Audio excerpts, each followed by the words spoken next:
विष्णु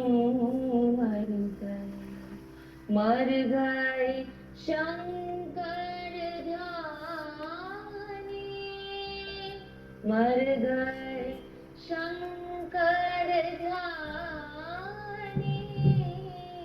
साधु ये मुर्दों का गाँव, साधु ये मुर्दों का गाँव। मर गए स्वर्ग सम्राटा, सीता मर गई, राधा मर गई, सीता मर गई, राधा मर गई। मर गई उमा और लक्ष्मी, मर गई उमा और लक्ष्मी।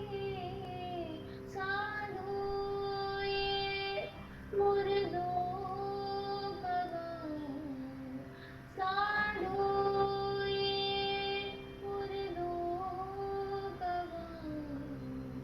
साधु साधु राम जी भी मरे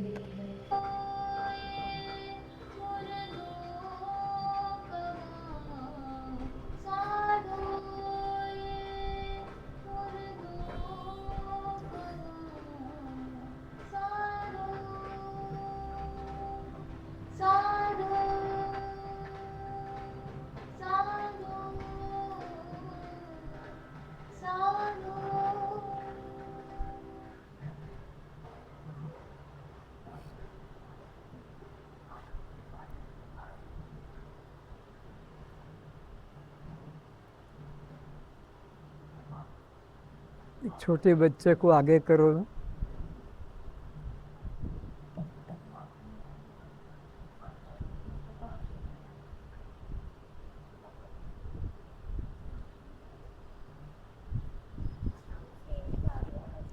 इधर ही बिठा दो।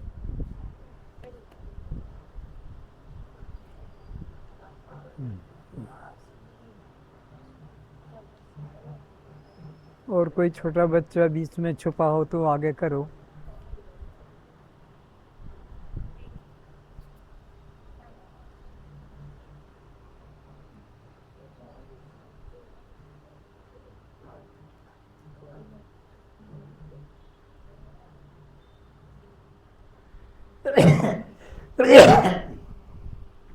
गुरु वंदना करें।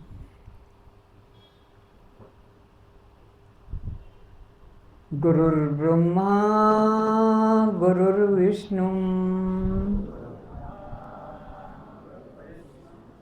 गुरुर्देवो महेश्वरः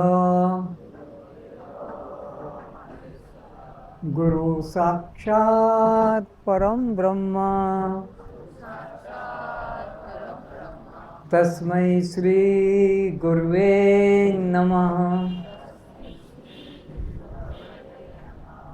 अज्ञानतिमिरान्धस्य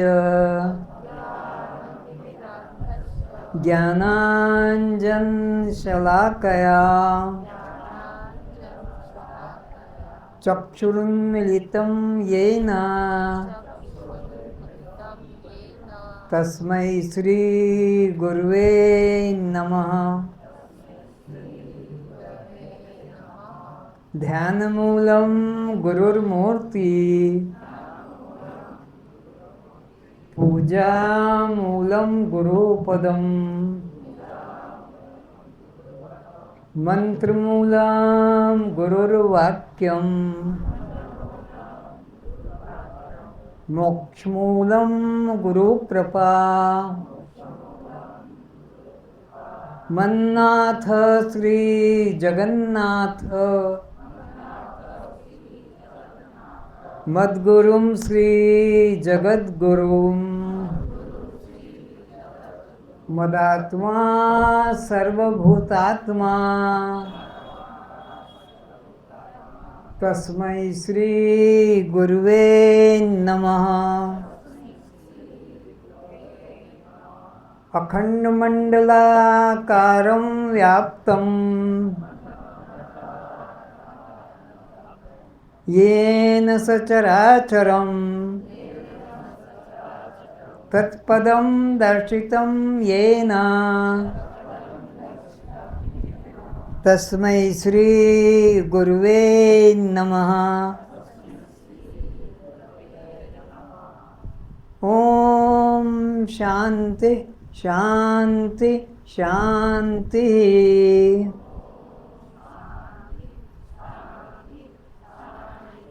असतो मा सद्गमय तमसो मा ज्योतिर्गमय मृत्योर्मामृतं गमय। ओम शांति शांति शांति।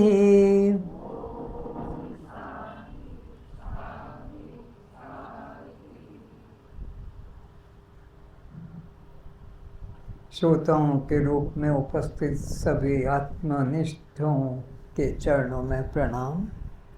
सभी अपने मंगल नेत्र खोल लें।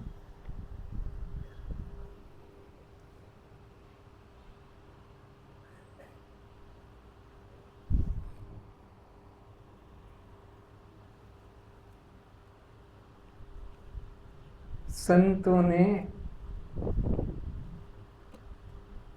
इस जीवन को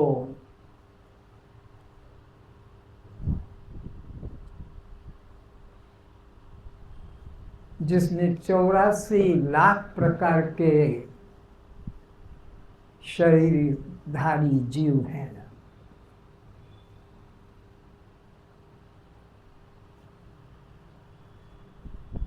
मुर्दों की संज्ञा दी है।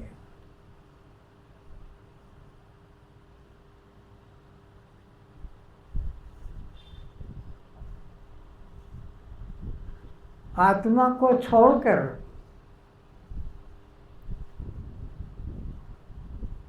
सभी नाम रूप दृश्य जगत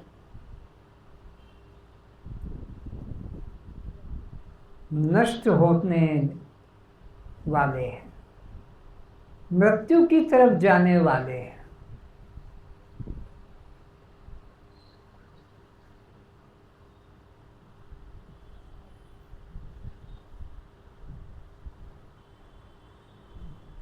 अगर कोई बचने वाला है,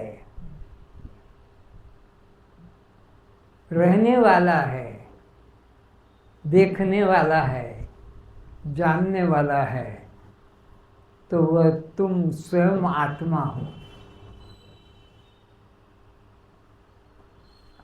आत्मा की मृत्यु करने में न शस्त्र समर्थ है, न अग्नि समर्थ है, न पानी समर्थ है, न पवन समर्थ है। चारों प्रकार के द्वारा आत्मा की कोई मृत्यु नहीं कर सकता।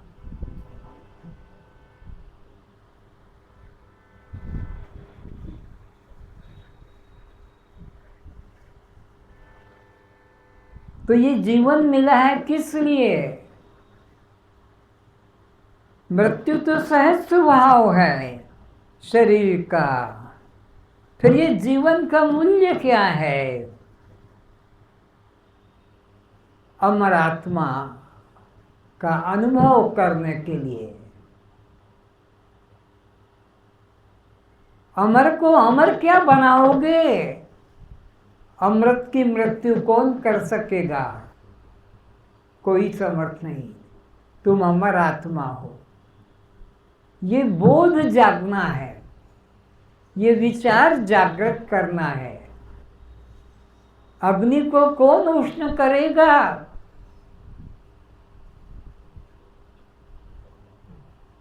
बर्फ को कौन ठंडा करेगा? गुड़ को कौन मीठा करेगा?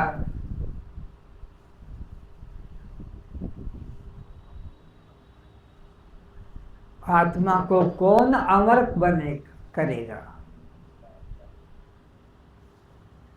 जो जिसका स्वभाव है, उसमें कोई परिवर्तन नहीं कर सकता। अग्नि कभी ठंडी नहीं हो सकती।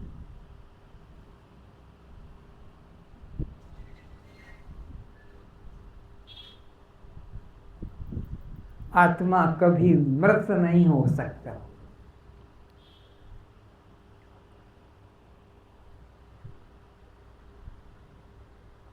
तो इस अज्ञान निद्रा से जागना है।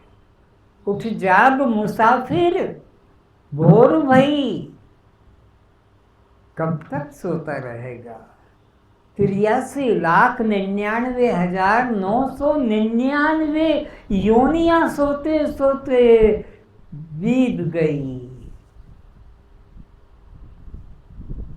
ये जो जीवन मिला है, उठ जाग मुसाफिर,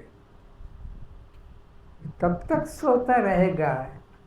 तू जिस यात्रा के लिए निकला, वो यात्रा पूरी कैसे होगी? सोता ही रहेगा, धर्मशाला में सोता ही रहेगा, तो मंजिल पर पहुंच नहीं पाएगा।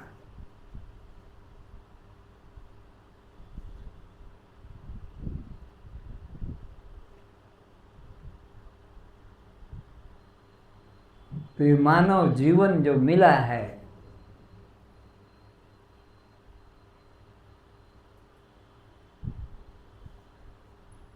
जागने के लिए, और जागने में मन नहीं लगा, सोने में मन लगा,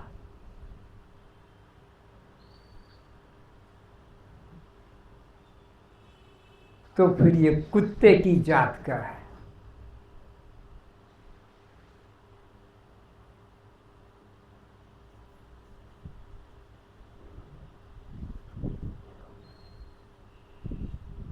तो ये टट्टी का कीड़ा है।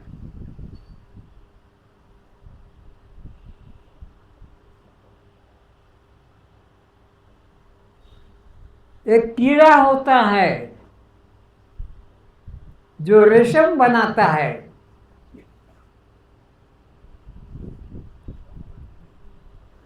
उसे रेशम का कीड़ा कहते हैं।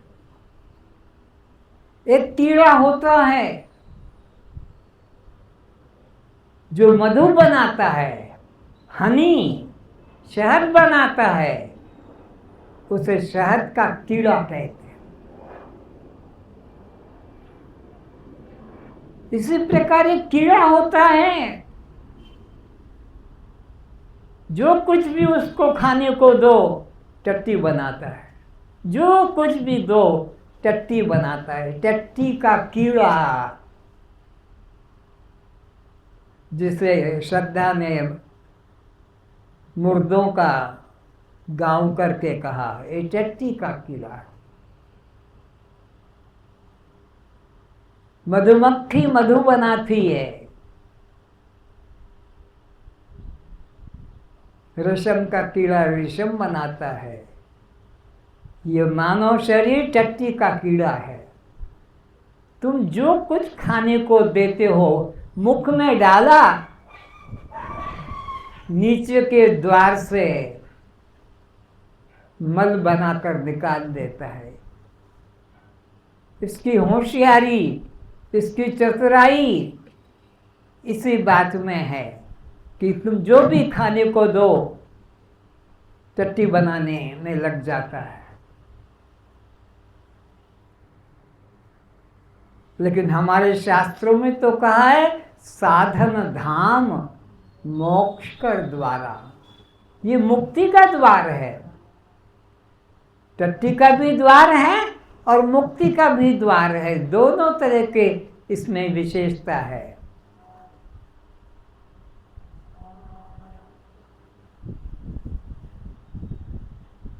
और जो मुक्ति के द्वार का उपयोग नहीं करता,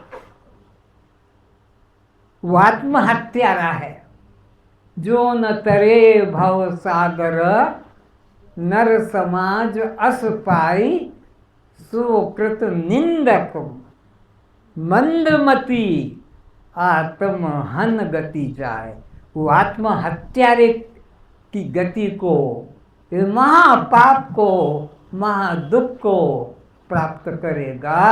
जो देव दुर्लभ मानव जीवन पाकर भी आत्म कल्याण में रुचि नहीं करता है, आत्म जिज्ञासा नहीं रखता है, सो कृत निंदक, निंदनीय है। वो देव दुर्लभ योनि पाकर भी वह निंदनीय है, आत्महत्यारे की गति को पाएगा।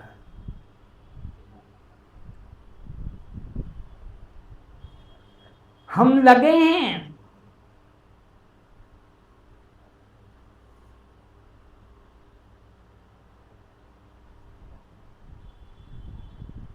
बच्चे पैदा करने में, हम लगे हैं धन प्राप्त करने में, हम लगे हैं मकान बनाने में, हम लगे हैं पद प्रतिष्ठा पाने में। जिस लक्ष्य के लिए ये जीवन मिला था,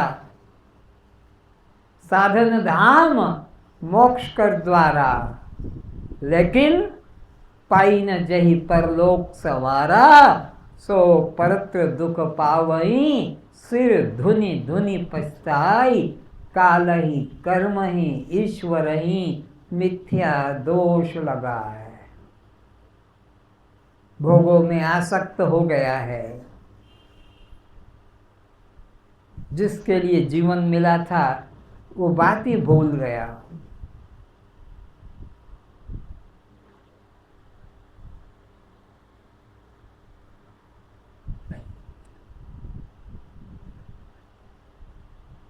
सोचो इन पशुओं की अवस्था को।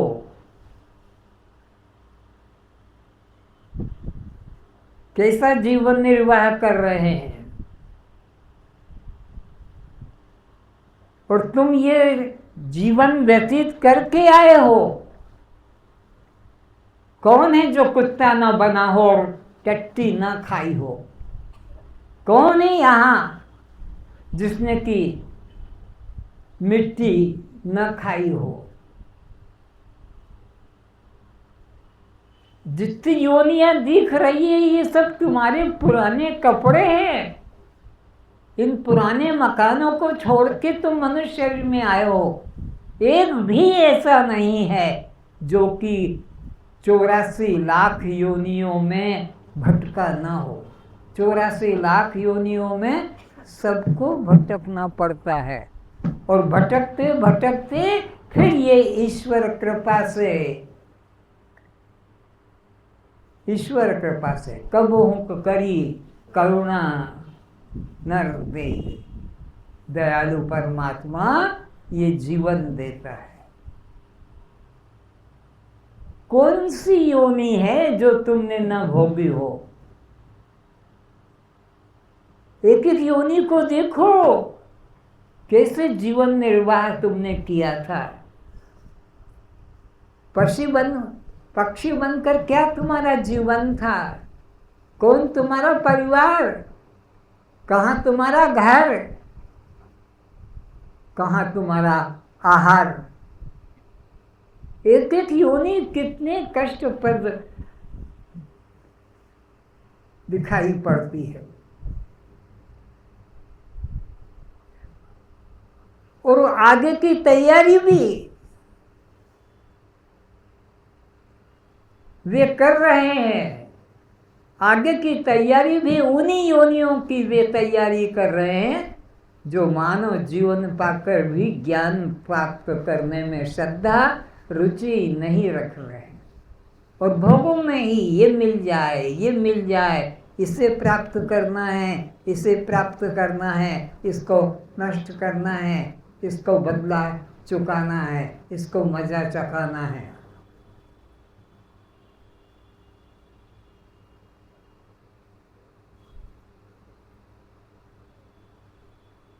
जागो जागो जागो, कब तक सोते रहोगे? कौन तुम्हें चोट मारेगा शब्दों की? कौन तुम्हें जगाएगा हिला हिला कर? सुलाने वाले तो तुम्हें सब मिल लेंगे, जगाने वाला तो केवल एक सद्गुरु होगा, ज्ञानी गुरु होगा। उसको तुमसे कोई लोभ नहीं, तुमसे कोई लालच नहीं, उसको तुमसे कोई स्वार्थ नहीं,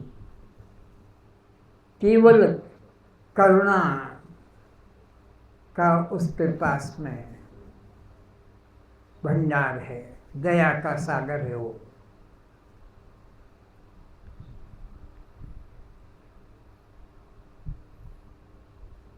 लज्जा आनी चाहिए। राम आकर चले गए और मैं पापी बैठा रहा। कृष्ण आकर चले गए, मैं पापी बैठा रहा। किसके लिए? पत्नी के लिए, पति के लिए, पुत्र के लिए, पुत्री के लिए, मकान के लिए, जमीन के लिए, पद प्रतिष्ठा के लिए मैं बैठा रहा और राम चिल्लाकर चले गए, कृष्ण चिल्लाकर चले गए।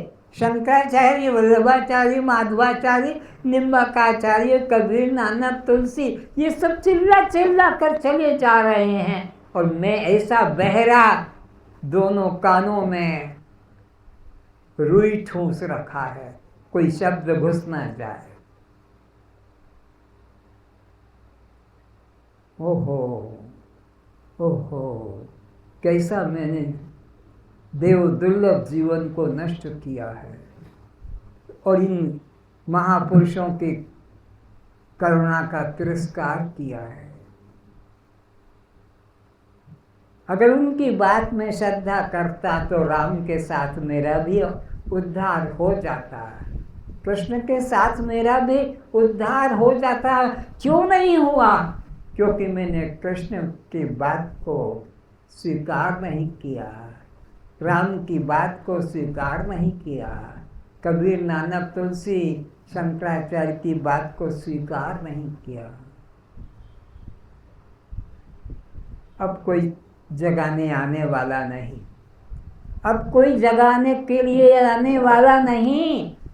अब तो ये 84 लाख की लाइन में तुम लग रहे हो, अब तो तुम इस 84 लाख की लाइन में लग रहे हो। कुत्ता बनोगे, गधा बनोगे, घोड़ा बनोगे, हाथी बनोगे, सांप बनोगे, सुअर बनोगे, चिड़ी, तोता, चील, कौवा बनोगे और कोई रास्ता नहीं। ये अंतिम द्वार है। अगर इसमें नहीं जगे और संसार के अंदर आसक्त रहे, आकर चार लक्ष्य 84 जोनि भ्रमत यह जीव विनाशी। इसलिए संत बार बार अपमानित होकर भी तुमसे और जगाने में लगे हैं। यहाँ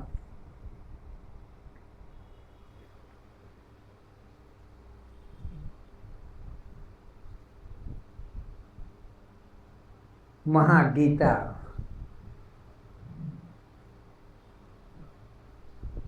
के वक्ता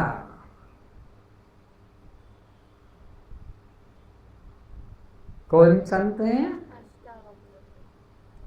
अष्टावक्र। अष्टावक्र जी। अष्टावक्र को किसने चुना नाम? विचारो थोड़ा, सबके नाम एक से एक सुंदर है। अष्टावक्र, अष्टावक्र का मतलब है 8 अंगों से जो विकृत है, 8 अंगों से टेढ़ा है, यानी तुम्हारी भाषा में कुरूप। आँख भी टेढ़ी, मुख भी टेढ़ा, नाक भी टेढ़ी, टांग भी टेढ़ी, हाथ भी टेढ़ी, कमर भी टेढ़ी, 3 अंगों से टेढ़ा है कृष्ण। उसको त्रिभंगी लाल कहते, 3 अंग। गर्दन अलग, कमर अलग, टांग अलग। तुम जब देखो कभी सीधा नहीं देखोगे कृष्ण को, जब देखोगे कृष्ण को टेढ़ा देखोगे। तो अष्टावक्र,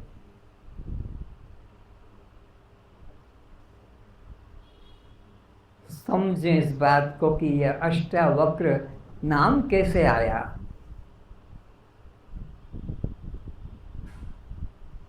सुजाता उद्दालक ऋषि की लड़की सुजाता, घर में ही कॉलेज है, घर में ही हाई स्कूल है, घर में ही middle school, pre primary school है, पढ़ाते हैं, उद्दालक पढ़ाते हैं। उसमें विद्यार्थी गांव के दूर दूर कर आकर प्रवेश करते हैं। कौर नाम का एक बालक है, विद्यार्थी है, बुद्धिमान है, श्रद्धालु है, और उद्दालक ऋषि की खुद की लड़की वो भी उसी क्लास में पढ़ रही है। दोनों श्रद्धालु हैं, ज्ञान में निष्ठा रखते हैं। उद्दालक ऋषि के मन में लोभ आया कि अगर ये मेरी लड़की के साथ में इस लड़के का संबंध कर दिया जाए तो बहुत ही सुंदर जीवन होगा। पर कोई प्रसंग आए तब ये बात छेड़ी जाए। हर क्लास में फर्स्ट उद्दालक भी की लड़की सुजाता और वह कहोर नाम का ब्राह्मण विद्यार्थी। परीक्षा हो गई, डिग्री मिलने जा रही है।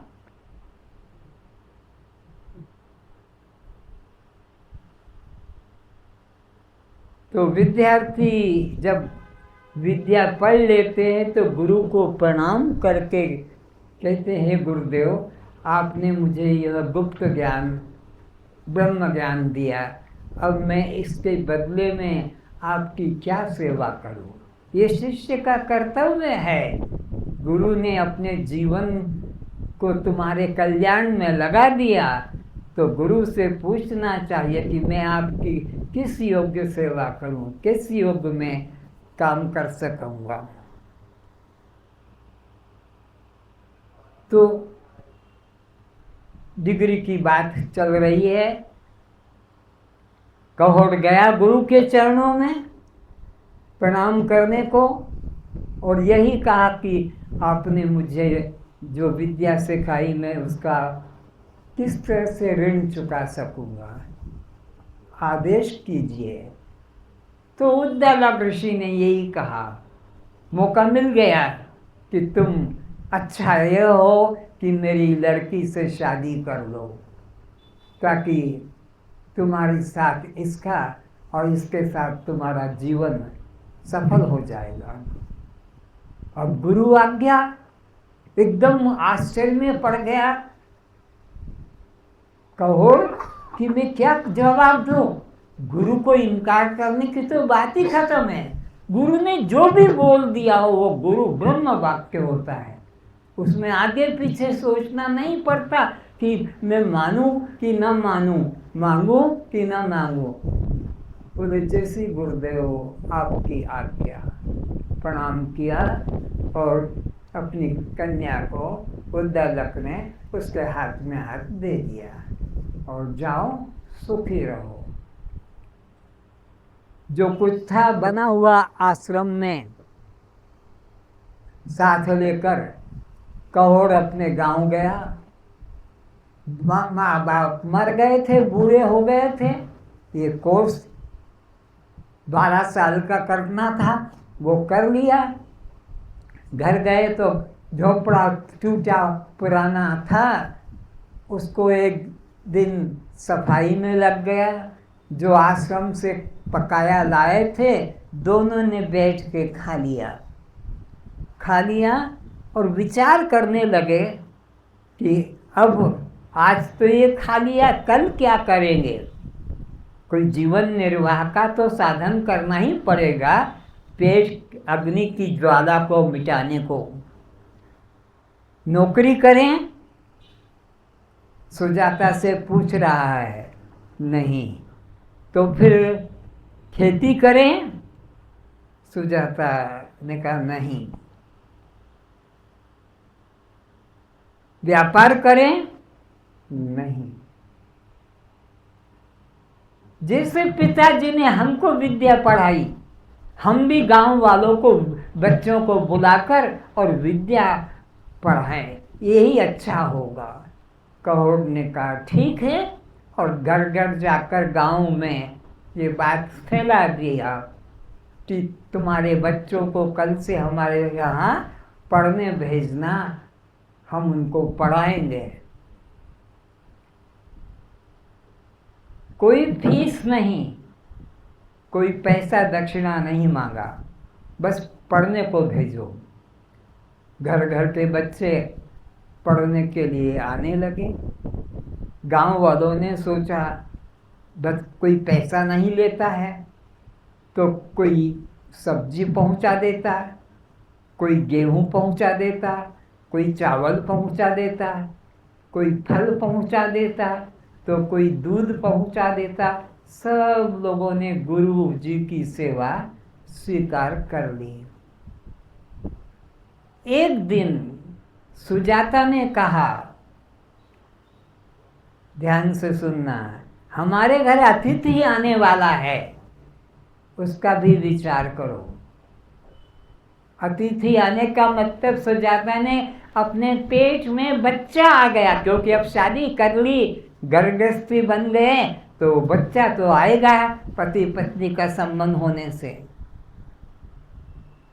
तो उसका भी ख्याल रखना। कहोड़ ने सुना, अनसुना कर दिया। जब 7 महीने हो गए तो कहा अब ज्यादा अकर्मण्य मत बनो,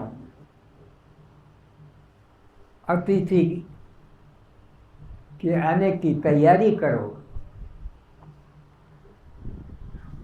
मतलब कोई नौकरी, खेती, व्यापार, पैसा कुछ तो कमाना पड़ेगा। जब हमारे घर में बच्चा आएगा तो उसके लिए विशेष व्यवस्था भी तो करना पड़ेगी।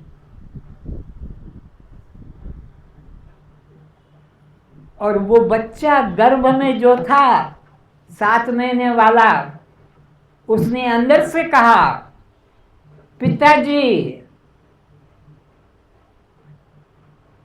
तुम ब्रह्म राक्षस बनोगे। भयानक शब्द। द्वैत की उपदेश कर रहे हो? उद्दालक गुरुजी ने हमको अद्वैत ब्रह्म ज्ञान की शिक्षा दी कि एक ब्रह्म के अलावा दूसरा, और तुम द्वैत की पाठ पढ़ा रहे हो इन बच्चों को, ब्रह्म राक्षस बनोगे।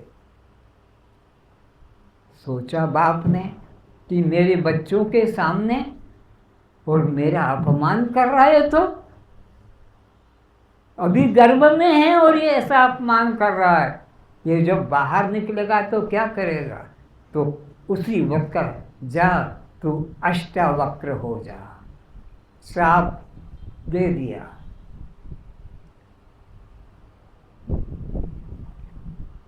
सुजाता ने कहा, राजा जनक विद्वानों की इज्जत करता है, जाओ और वो मुंह मांगा दान देता है, उससे कुछ भविष्य के लिए, बच्चे के लिए कुछ मांग कर लाओ। उद्दालक की लड़की सुजाता ने यह सलाह दी।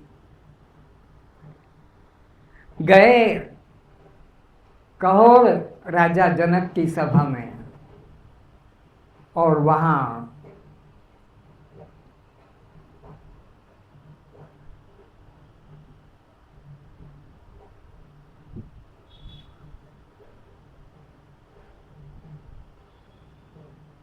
बात थोड़े में घुमा रहा हूं, वो बच्चा पैदा हो गया अष्टावक्र, जो बाप ने श्राप दिया कि जा 8 जगह से टेढ़ा होके निकलेगा, तू गर्भ में होकर ऐसी टेढ़ी टेढ़ी बात कर रहा है, तो तू अष्टावक्र हो जा।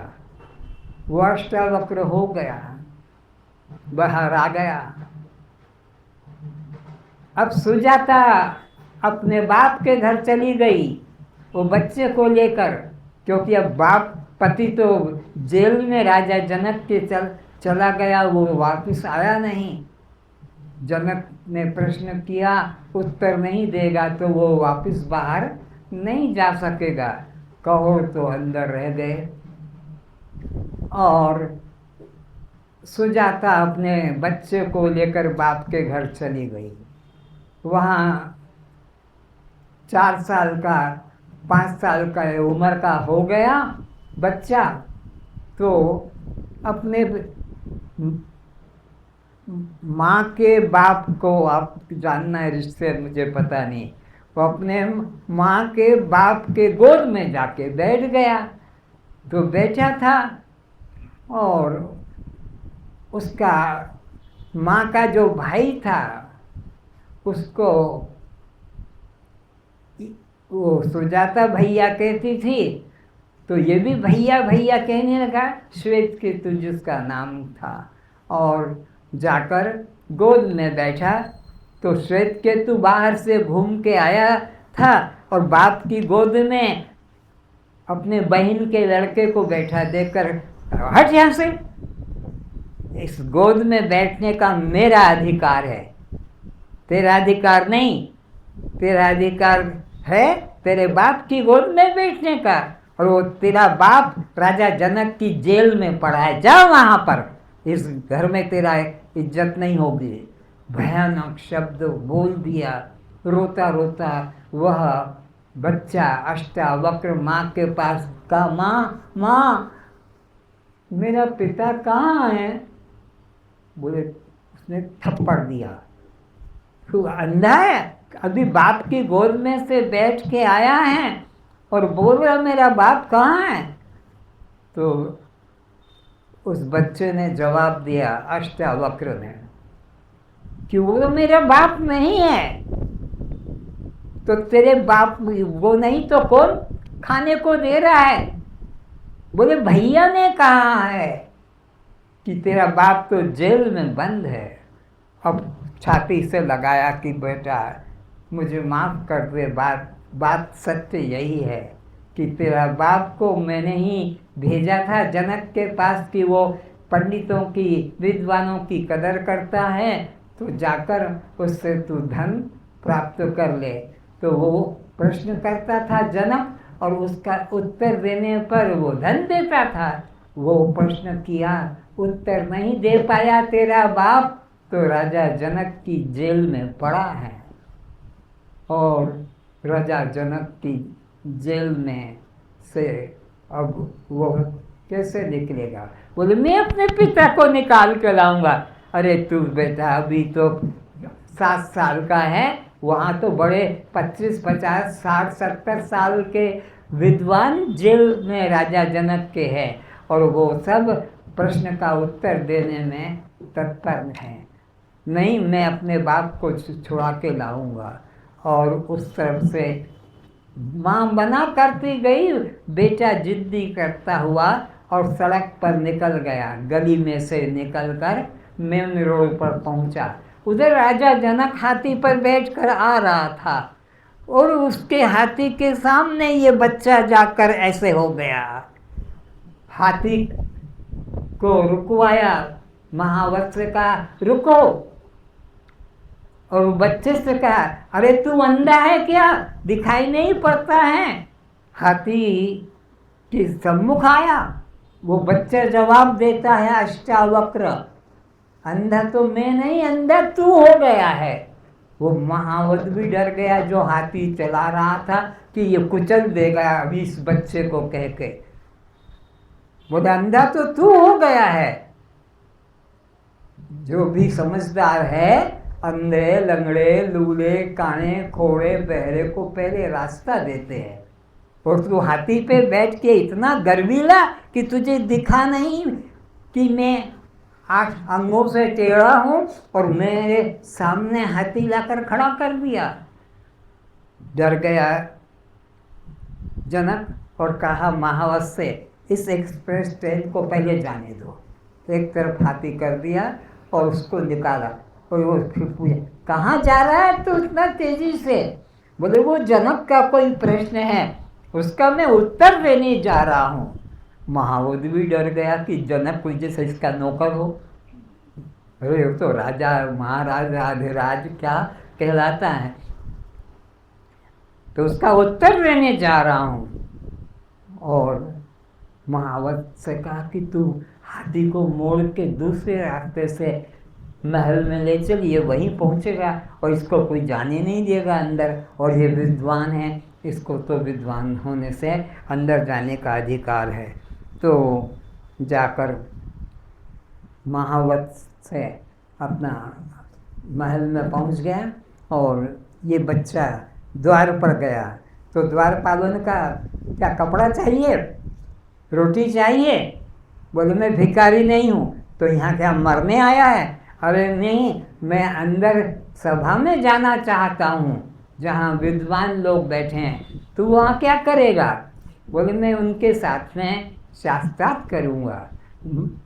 ये बात सुन लिया जनक ने और कहा आने दो इन बच्चों को अंदर, इस बच्चे को अंदर आने दो।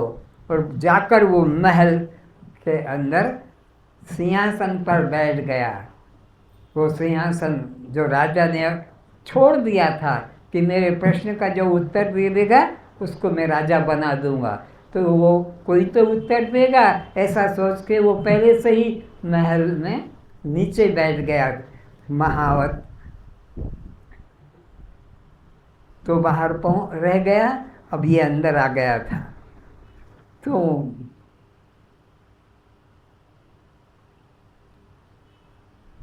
अष्टावक्र की दशा देखकर टेढ़ा मेढ़ा 8 अंगों से वे जो ब्राह्मण लोग अंदर बैठे थे वे सब हंस पड़े। तो जब वे सब हंस पड़े अष्टावक्र को देखकर, तो क्या किया अष्टावक्र ने? जोर से हंसी निकाली, इतनी जोर से हंसी निकाली कि वे सारे के सारे ब्राह्मण लोग चुप हो गए कि ये अपनी अवस्था तो देखे, 8 अंगों से टेढ़ा और इतना हंसा, क्या यहाँ ऐसी बात है? तो जनक खुद खड़ा हो गया और कहा कि पहली बात तो आप इस सिंहासन पर बैठने के अधिकारी नहीं, इस पे तो वही बैठेगा जो मेरे प्रश्न का उत्तर दे देगा, उसको मैं राजा बनाऊंगा। पहली बात तो तुम इस पर बैठे कैसे, और फिर तुम हंसे क्यों? यहाँ ऐसी क्या बात है जो तुमको दिखाई पड़ी? तो अष्टावक्र ने सोचा मुझे ईंट का जवाब पत्थर से देना चाहिए। इतना जोरों से हंसा कि सब ब्राह्मणों की हंसी रुक गई। अब अष्टावक्र से पूछा तुम क्यों हंसे? बोले मुझे हंसी इसलिए आई कि इन चमारों की सभा में और ब्रह्म की चर्चा हो रही है।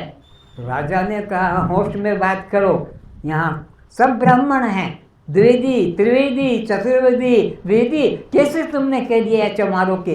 हाँ, ये ब्रह्म के अगर दर्शी होते, ये ब्रह्म दृष्टि वाले होते तो ये क्या अपने ब्रह्म को टेढ़ा देख के हंसे?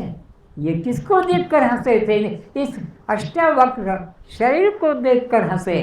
तो ये ब्रह्म दृष्टि वाले होते तो क्या इन्होंने ब्रह्म को टेढ़ा मेढ़ा देखा है जो हंसी आई?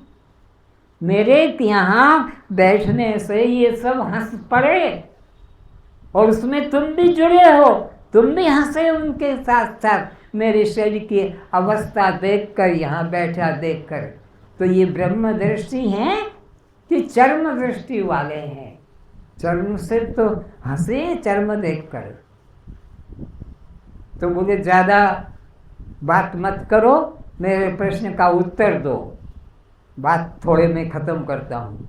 तो पहला प्रश्न, कौन है वो जो खुली आंखों से सोता है? अष्टावक्र का बच्चों जैसी बातें करता शर्म नहीं आती मेरे से? अरे कोई अच्छी विद्वता की बात करता, ये बच्चों की बात है। बोले उत्तर दो तब पता लगेगा। वो कौन है जो निरंतर गति करता है? और वो कौन है जो पैदा होकर अचल रहता है? सारी सभा में सन्नाटा छा गया।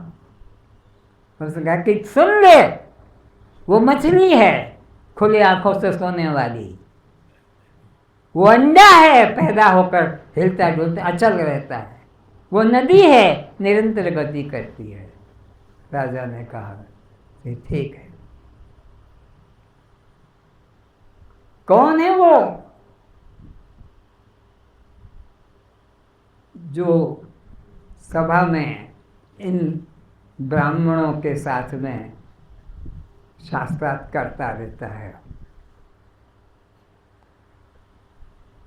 और उससे फिर शास्त्रार्थ किया और यह विषय का लंबा हो जाएगा, इसलिए अब अष्टावक्र शब्द का अर्थ बता दिया कि अष्टावक्र उसे कहते हैं जो 8 अंगों से टेढ़ा हो।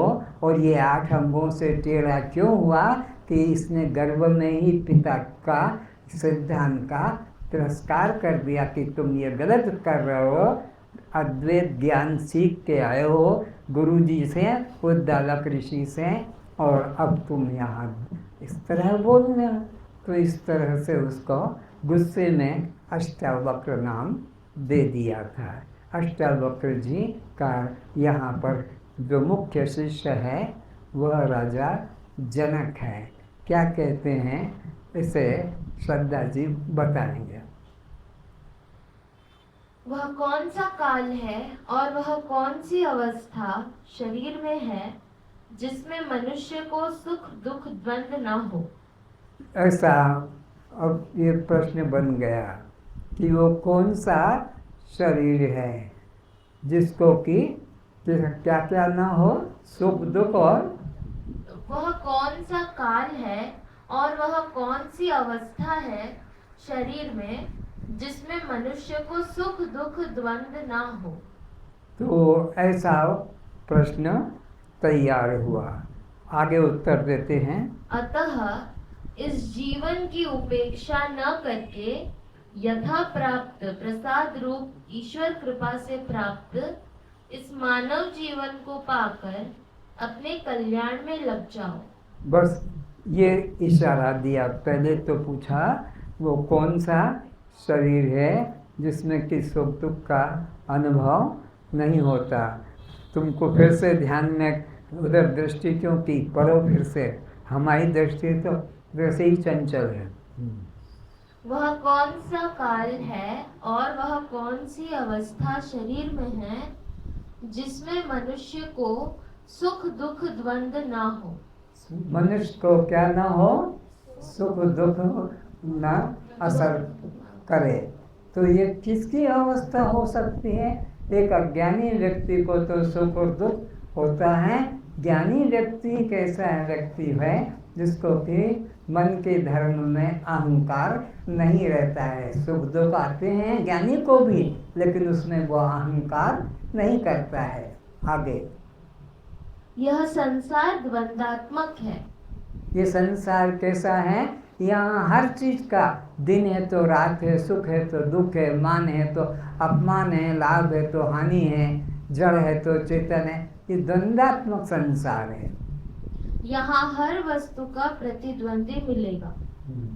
जैसे सुख दुख, दिन रात, धूप छांव, सर्दी गर्मी, मान अपमान, प्रेम घृणा, करुणा कठोरता, अच्छा बुरा इत्यादि। नदी के 2 किनारे की तरह यहाँ एक को रख दूसरे को त्यागा नहीं जा सकेगा। एक को रखा जाए और दूसरे को त्याग नहीं किया जाए। नदी के 2 किनारे होते हैं। जीवन में भी द्वंद्व है। बिना द्वंद्व के किसी का जीवन नहीं रह सकता। इसीलिए अष्टावक्र जी कहते हैं, द्वंद्व की उपेक्षा कर यथा प्राप्त परिस्थिति में संतुष्ट रहने वाला ही आत्म साक्षात्कार को प्राप्त होता है। फिर से द्वंद्व की उपेक्षा कर, द्वंद्व में मत ध्यान रख, लाभ हानि, पुण्य पाप, सुख दुख, कर्ता भोक्ता, इसका परित्याग कर मन से। और यथा प्राप्त परिस्थिति में संतुष्ट रहने और वाला जो मिल गया है यथा प्राप्त परिस्थिति में अपने को संतुष्ट रख, उसी में अपना मन को शांत रखो। और यथा प्राप्त परिस्थिति में संतुष्ट रहने वाला ही आत्म साक्षात्कार को प्राप्त होता है। जो व्यक्ति यथा प्राप्त में संतुष्ट रहता है, तो मन में कोई विशेष पाने की भावना, इच्छा नहीं करता, जो मिला जैसा मिला उसी में साक्षी बनकर रहता है, अपने को दृष्टा बनाकर रखता है, कर्ता और भोक्ता नहीं बनता है, वही जीवन मुक्त होता है। जो द्वंद्व से रहित अपने को साक्षी रूप में, दृष्टा रूप में अनुभव करता है, वही मुक्ति का अनुभवी होता है। जगत में भेद दृष्टि रखने वाले आत्मज्ञान के अधिकारी नहीं हैं। जो भेद दृष्टि रखते हैं जगत में, स्वर्ग में, वैकुंठ में, मंदिर तीर्थों में, इधर उधर जो भेद दृष्टि रखते हैं, वो मोक्ष के, वो ज्ञान के अधिकारी। द्वंद्व रस में रहने वाला व्यक्ति मुक्ति का अधिकारी नहीं होता है। मुक्ति का अधिकारी वही होता है जो निर्द्वंद्व है, एक अद्वैत सत्ता को ही मानता है, द्वैत को स्वीकार नहीं करता है। दिन के बाद रात, दुख के बाद सुख लाइन में खड़े हैं, किसी को छोड़ा नहीं जा सकता। संसार में सब कुछ द्वंद्वात्मक है, किसी को भी छोड़ा नहीं जा सकता। अगर तुमने प्रकाश को स्वीकार किया है तो अंधकार भी है, इसी तरह तुमने सुख को स्वीकार किया तो दुख भी है, सम्मान को स्वीकार किया तो अपमान भी है, कुछ छूट नहीं सकता। ये संसार द्वंद्वात्मक है। आगे, अतः द्वंद्व के साक्षी रहो। तो द्वंद्व के तुम क्या करो? साक्षी रहो। सुख और दुख से अपने को अलग दृष्टा साक्षी जानो। भूख और प्यास से तुम अपने को अलग दृष्टा साक्षी जानो। बंध मोक्ष से तुम अपने को अलग साक्षी जानो। यह भी बदल जाने वाली है जो अभी अवस्था प्राप्त हुई है। जिसको जो अवस्था प्राप्त हुई है वह बदल जाने वाली है, वो सदा रहने वाली नहीं है। जो भी जिसके जीवन में घटना घट रही है, कुछ यहाँ अचल नहीं है, सब चलने वाली है, बदलने वाली है। जैसे रात ना हो तो दिन का कोई महत्व नहीं, जैसे दुख ना हो तो सुख का कोई महत्व नहीं, जैसे शत्रुता ना हो तो मित्रता का कोई महत्व नहीं। तो ये संसार सब द्वंद्वात्मक है, एक के लिए दूसरा है। भक्त ना हो तो भगवान का कोई महत्व नहीं, शिष्य ना हो तो गुरु का कोई महत्व नहीं, अधर्मी ना हो तो धर्मी का कोई महत्व नहीं, अंधेरा ना हो तो प्रकाश का कोई महत्व नहीं, वैसे जगत ना हो तो जगदीश का कोई महत्व नहीं। एक आत्मा ही ऐसा तत्व है जो द्वंद्व से, सुख दुख से, जन्म मृत्यु से पार है। आत्मा ही एक ऐसा पदार्थ है जो द्वंद्व से अतीत है, द्वंद्व से पृथक है। फिर से, एक आत्मा ही ऐसा तत्व है जो इस द्वंद्व से, सुख दुख से, दिन रात से, जन्म मृत्यु से पार है, निर्द्वंद है। उसमें ये द्वंद्व आत्मा में नहीं है। वह तुम हो ऐसा दृढ़ निश्चय करो। और वो भी कोई पाने की चीज नहीं है, भिन्न नहीं है, दूर नहीं है, वो भी तुम ही हो, ऐसा निश्चय करना है। और कुछ साधन करने की चीज, साधन से जो चीज मिलती है वो नाशवान होती है, साधन सिद्ध आत्मा नहीं है, वो स्वतः सिद्ध है। यदि सतयुग, त्रेता युग, द्वापर युग, कलिकाल में एक काल भी द्वंद्वातीत सत वस्तु होता तो सभी जीव मुक्त स्वभाव में ही अनायास स्थिति प्राप्त कर लेते।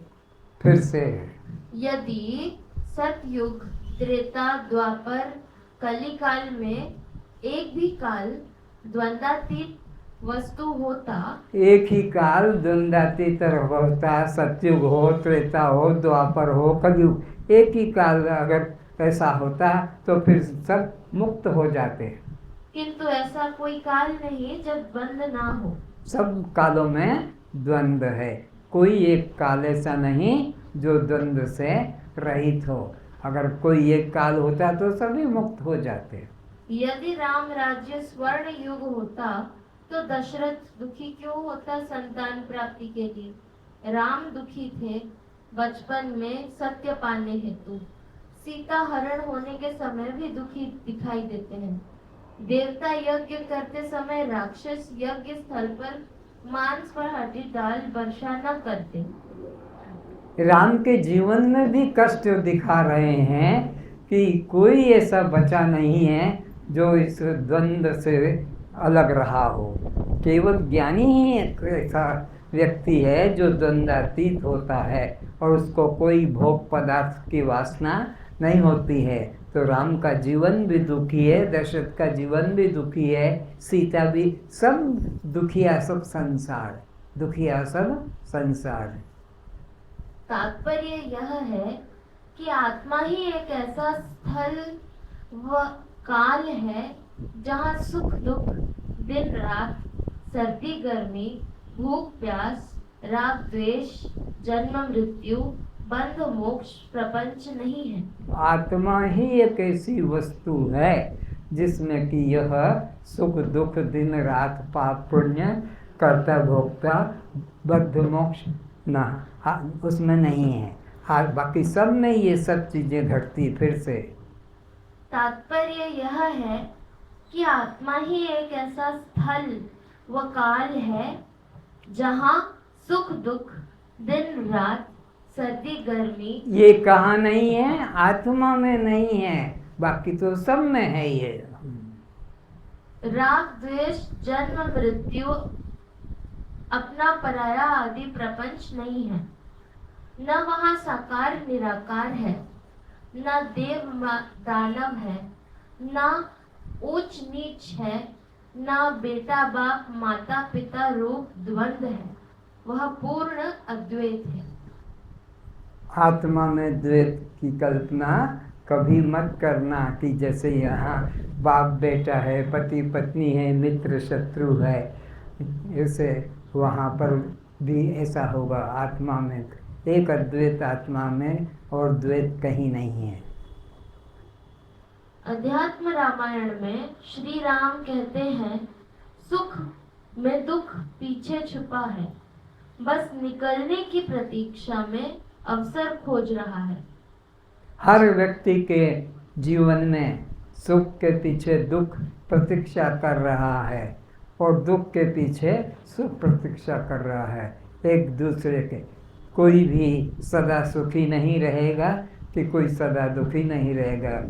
दोनों खड़े हुए हैं, सुख खड़ा है तो दुख पीछे से इंतजार कर रहा है कि अब मैं आगे आऊं। जैसे दिन में रात व रात में दिन छुपा हुआ समय की प्रतीक्षा कर रहा है। अब दिन कब तक हम देखते हैं? जब तक संध्या के 5:30 पौने 6 होते हैं तो अब तक दिन खत्म हो जाता है, फिर संध्या शुरू हो जाती है, फिर रात हो जाती है, फिर रात प्रतीक्षा करता है कि कब दिन होगा, तो वो भी सुबह 6 बजे के करीब मालूम पड़ता है कि अब सूर्य दिख रहा है, प्रकाश हो रहा है। जैसे दूध में घृत, तिल में तेल, पृथ्वी में स्वर्ण, चांदी, पेट्रोल, पानी आदि छुपे रहते हैं। फिर से जैसे तिल में तेल, तिल के अंदर तेल है, चाहे वो नारियल का तेल हो कि मूंगफली के दानों का तेल और भी कोई तेल हो, सरसों आदि का। तो तिल में जैसे तेल छुपा हुआ है, और इसी प्रकार पृथ्वी के अंदर आपको मालूम पड़ेगा सोना छुपा हुआ है, चांदी छिपी हुई है, और भी धातुएं छिपी हुए हैं। किसी भी देहधारी व्यक्ति द्वारा सुख दुख किसी काल में त्याग नहीं किया जा सकता। तो देहधारी व्यक्ति अपने जीवन में किसी प्रकार से त्याग इन सब का नहीं कर सकता है, भोग कर ही यह सब समाप्त होते हैं। ज्ञानी व्यक्ति ऐसा व्यक्ति है जिसको कि भोग होने पर भी वह अपने को भोगता नहीं मानता, बल्कि साक्षी करके और जीवन व्यतीत कर देता है। ज्ञानी साक्षी बनकर जीवन व्यतीत करता है, भोग तो उसके जीवन में भी आते हैं। कोई ज्ञानी संसार के द्वंद्व से, दुख से बच नहीं सकता, किंतु अपने पे वो झेलता नहीं, इतना अंतर है। इस वास्ते विवेकी पुरुष उन सुख दुख आदि द्वंद्वों में समता भाव रख शरीर को प्रारब्ध आश्रित छोड़ देता है। तो शरीर को प्रारब्ध के आश्रय में छोड़ देता है और अपने को शरीर से, शरीर के दुखों से अलग दृष्टा साक्षी रूप में ज्ञानी अनुभव करता है।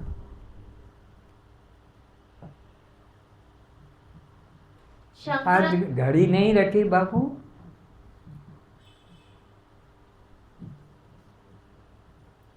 क्या टाइम हो रहा है?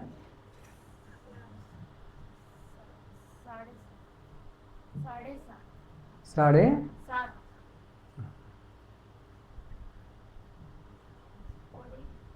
मेरा सच्चिदानंद रूप भजन करो।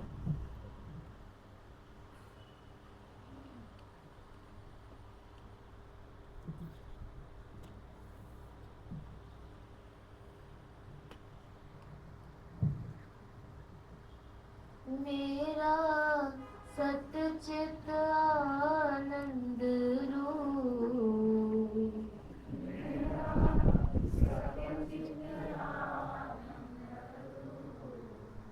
कोई कोई जाने रे,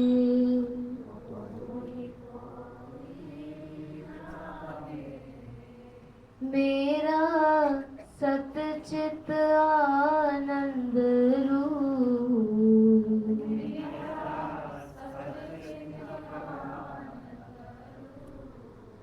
कोई कोई जाने रे।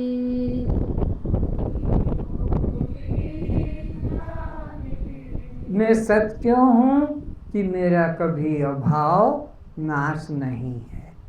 मैं चित क्यों हूँ कि मैं सब अवस्थाओं को जानता रहता हूँ। और मैं आनंद क्यों हूँ, क्योंकि मैं सब समय प्रिय हूँ। तो मेरा स्वरूप तो सत चित आनंद है। वेद मंत्र का मैं हूँ श्रेष्ठ,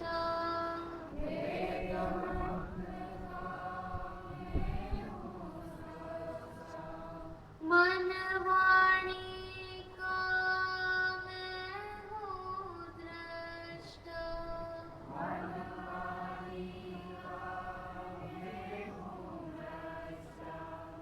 मैं हूँ साक्षी भूत,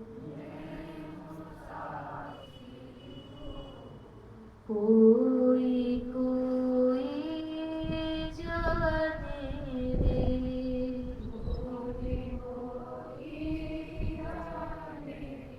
बिना सद्गुरु के कोई भी अपने को सच्चिदानंद ब्रह्म, आत्म ब्रह्म नहीं अनुभव कर सकता। सद्गुरु की शरण जाने पर ही, साधन चतुष्ट संपन्न होने पर ही, वेदांत के श्रवण मनन निध्यासन के बाद अपने में अहम ब्रह्मास्मि का बोध जगता है। मैं ब्रह्म हूँ, ये भाव जगता है। बिना सद्गुरु की शरण गए मैं ब्रह्म हूँ ये भाव कभी किसी को नहीं होता है।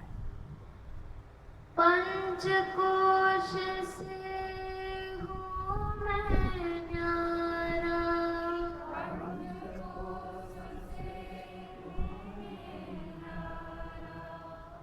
तीन अवस्था से भी पारा, से भी पारा, अनुभव सिद्ध स्वरूप,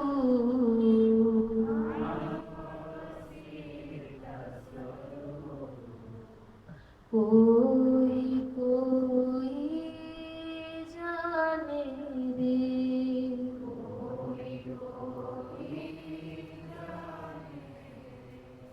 मेरा सतचित आनंद रूप,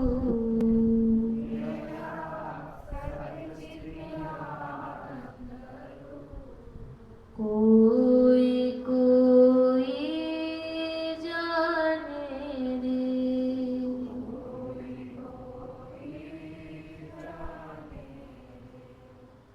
जन्म मरण मेरा धर्म नहीं है,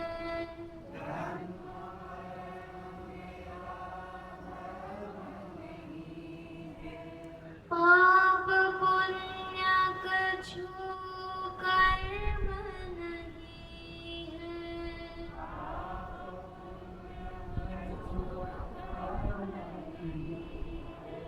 अज निर्लेपी रूप,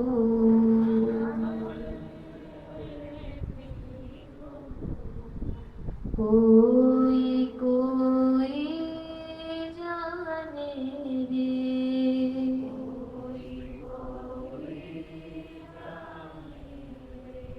मेरा सतचित आनंद रूप,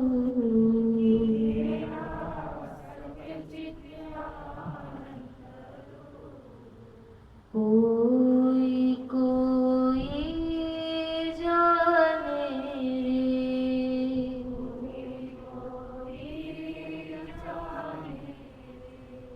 सूर्य चंद्र में तेज मेरा है,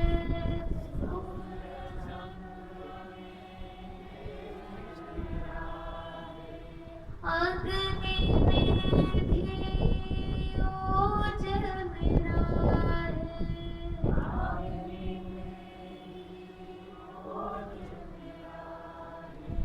मैं हूँ स्वयं प्रकाश,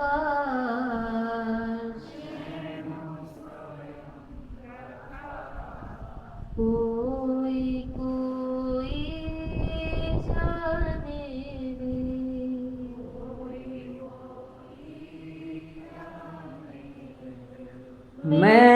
मैं सबको प्रकाशित करता हूँ, मुझे कोई प्रकाशित नहीं करते, इसलिए आत्मा को स्वयं प्रकाश कहते हैं। ये सूर्य, ये चंद्रमा, ये जगत, ये सब पर प्रकाश है, मेरे द्वारा प्रकाशित होते। मैं ना रहूं तो अग्नि को गर्म कौन बताएगा, मैं नहीं रहूँगा तो यह हम चीनी को मधुर कौन बताएगा, मैं नहीं रहूँगा तो नीम को कड़वा कौन बताएगा।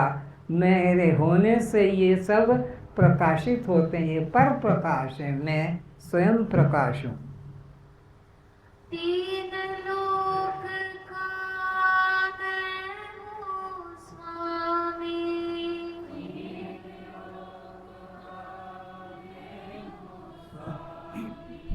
घट घट व्यापी अंतर्यामी,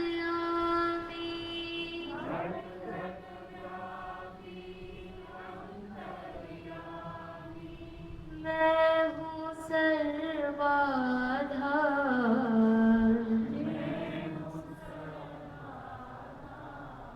कोई कोई जाने रे, कोई कोई जाने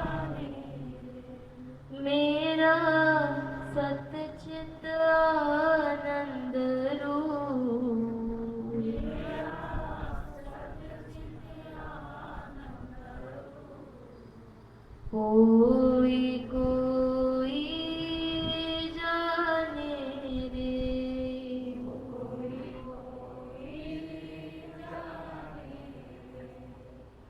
रामेश्वर निज रूप पहचानो,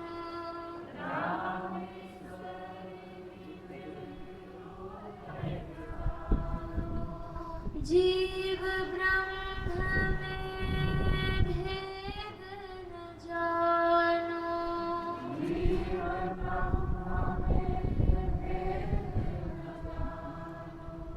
मैं हूँ आत्मस्वरूप,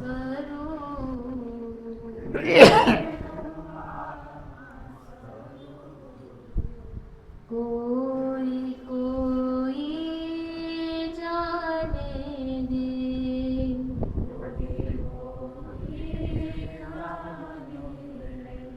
मेरा सच्चित आनंद रूप,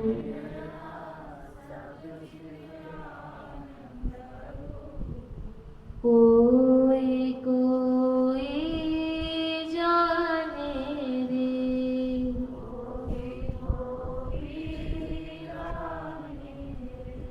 मेरा सच्चित आनंद रूप,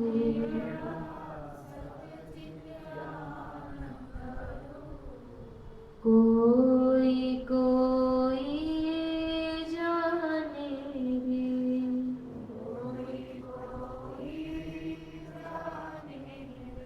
कोई कोई जाने रे।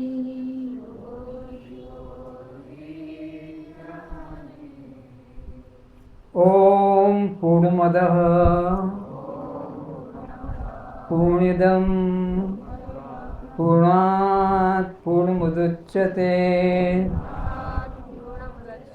पूर्णस्य पूर्णमादाय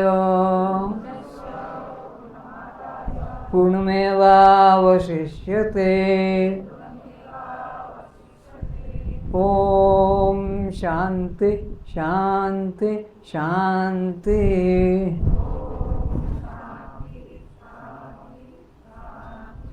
सर्वे भवन्तु सुखिनः, सर्वे सन्तु निरामया, सर्वे भद्राणि पश्यन्तु, सर्वं सुखं शांति भवति। ओम शांति शांति शांति।